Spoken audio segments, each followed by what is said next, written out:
This story now, scores of families have been displaced after their homes were flooded by heavy rains in Cape Town. City authorities say the challenge to accommodate the families has been made worse by COVID-19 regulations. There simply isn't enough space. Well, for the latest, let's go to Monique Mortlock, who's monitoring the situation, joining us now live from Langa Township. Monique, good afternoon. Welcome to the Midday View. Well, it's been stormy weather. This time around, of course, being winter in Cape Town, but affecting a lot of people with flooding. Not a very good situation indeed. What's happening on the ground? What's the latest you can tell us, Monique?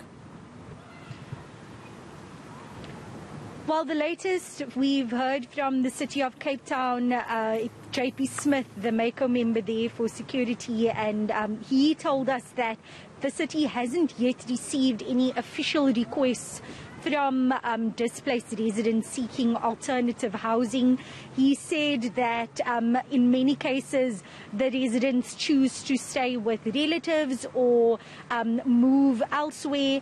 But the city also informed us that 70% of the flooding cases or flooding complaints that it's received come from informal settlements, especially new informal settlements that have cropped up over the last year. And we visited one of these informal settlements, which has been called COVID, by residents in Blukombos. And when we were there earlier, we were actually there a couple of days ago, and there was already a section, a floodplain that had already been flooded due to heavy rains about 2 weeks ago, and the residents living around this floodplain were worried about the coming rains and how it could impact them. When we were there today, we then saw that this water had risen, and dozens of families have been impacted. People have had to flee the structures that they once occupied. When we spoke to one of the residents, she said she was in the shack with her 11-month-old baby, that's Lindiwe Makaba, last night when the heavy rain started pouring. She then saw water flooding into a shack, and she quickly had to vacate the structure, which is now just standing empty, save for all of the water and some of the belongings that she managed to salvage.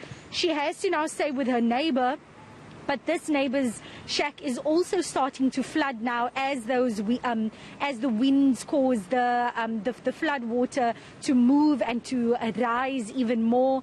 And in areas like where we are now in Langa, just driving around, we've also seen flooded roads, and in areas like Hanover Park, where there are built up houses, some roads also flooded to such an extent that residents are unable to leave their homes because the water has pushed up against their gates, so they are unable to leave with their vehicles or just to walk through unless they have gumboots or of some sort. So the rains are are expected to persist throughout tonight and tomorrow, so it's likely that the situation is going to get worse, especially for residents like the ones we spoke to in Blukombos' so-called COVID informal settlement. But the City of Cape Town saying there's very little they can do, especially to help those residents who have built on floodplains because of those COVID-19 safety regulations. They are unable to house them in community halls like the one we're standing next to,